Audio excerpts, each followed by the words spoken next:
nous attendent deux intégrales, et sur la base de ces deux exemples, nous écrirons ensuite la formule que nous utiliserons pour l'intégration. Regardons ce premier exemple.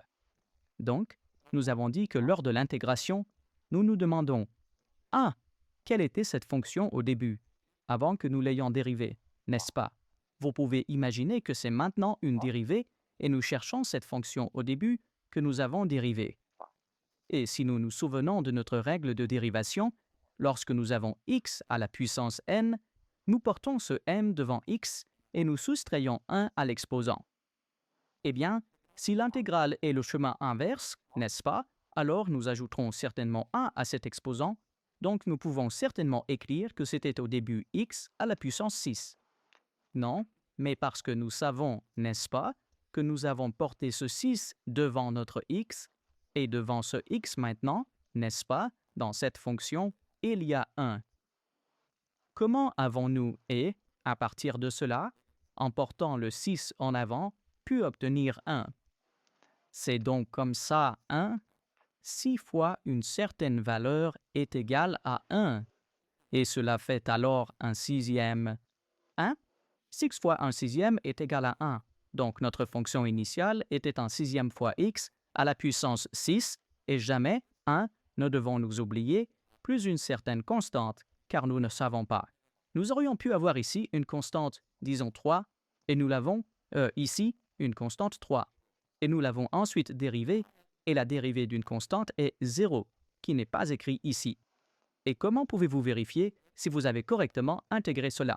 Vous pouvez toujours faire la dérivée, n'est-ce pas? Parce que si vous faites la dérivée de cette fonction, vous obtiendrez cette fonction. Alors vérifions cela maintenant.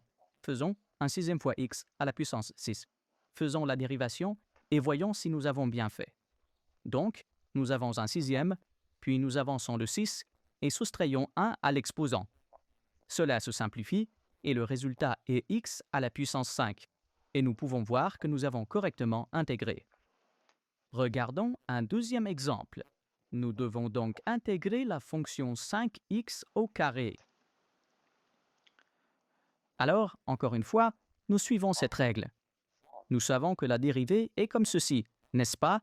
X à la puissance n. Nous portons toujours ce n devant x et soustrayons 1 à l'exposant.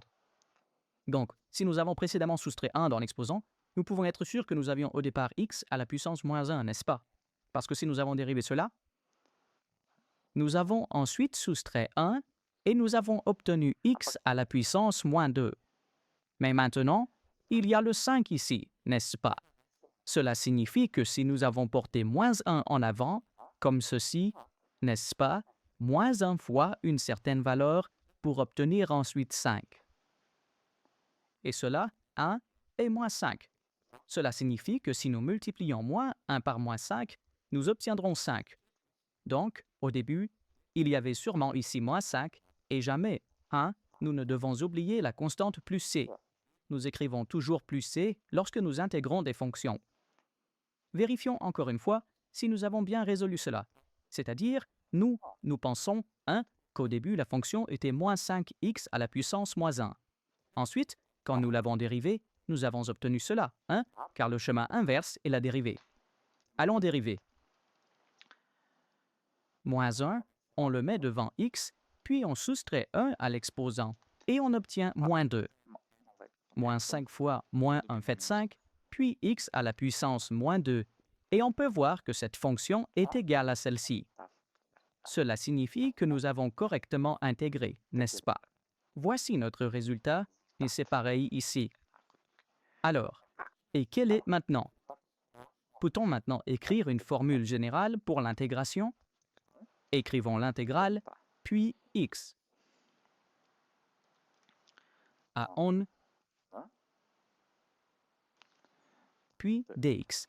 Cela signifie, cette notation, que nous cherchons l'intégrale de cette fonction. C'est égal. Qu'avons-nous fait? Nous avons toujours ajouté 1, n'est-ce pas? Lors de la dérivation, nous soustrayons 1. Si nous voulons revenir, nous devons ajouter 1. Donc, comme ceci, nous avons x et nous avons ensuite n plus 1. Et cela, 1.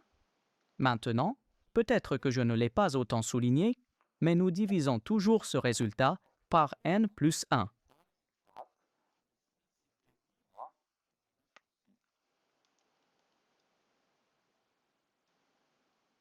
Anne. Ici, par exemple, et même dans cet exemple ci-dessus, m plus 1 est égal à 6. Et qu'avons-nous fait? Nous avons en réalité, Anne, si nous écrivions cette fonction un peu différemment, nous avons x à la puissance 6 divisé par 6. Et ici aussi, nous avons x à la puissance moins 1. En réalité, nous avons ici quelque chose d'écrit ainsi. Nous avons a, nous avons 5, puis même num divisé par x puis moins 1. Ceci est la même écriture. C'est-à-dire, si nous portons ce x en haut, n'est-ce pas, nous obtiendrions x à la puissance moins 1. Et nous ne devons pas oublier, plus c. Cela signifie que c'est maintenant une formule que nous pouvons utiliser pour chaque fonction que nous intégrons, ou pour une fonction qui a une certaine puissance, c'est-à-dire x à, je ne sais pas, x à la puissance 3, x à la puissance 4, n'importe quoi. Nous allons faire beaucoup d'exemples où nous appliquerons cette formule pour vraiment bien apprendre à intégrer. Eh bien, et je voudrais aussi dire ici que ceci, ce que nous obtenons ensuite, nous l'appelons indéterminé. Intégrale indéfinie.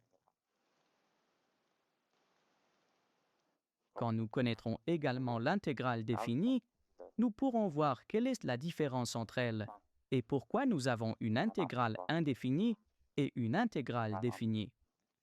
Mais pour l'instant, souvenez-vous que ce que nous obtenons lorsque nous intégrons, c'est l'intégrale indéfinie.